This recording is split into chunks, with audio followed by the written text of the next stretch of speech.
Mwenye kughafilika katika mwezi wa Shaabani na kuendelea kumuasi Mwenyezi Mungu Subhanahu wa Ta'ala, mtu huyo ataghafilika katika mwezi mtukufu wa Ramadhani.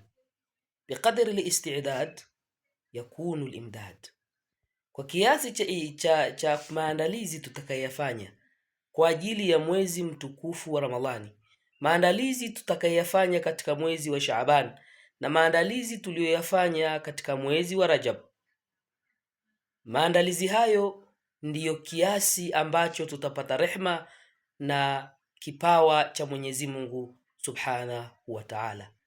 Al-ata biqadri al-wi'a, kipawa ni kwa kiasi ya chombo chako. Chombo chako kikiwa ni kidogo, kipawa chako nacho kitakuwa ni kidogo. Lakini chombo chako kikiwa ni kikubwa, hata kipawa chako kitakuwa ni kikubwa.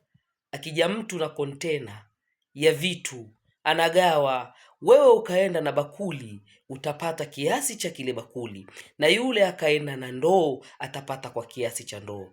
Al-atwa biqadri al-wi'a.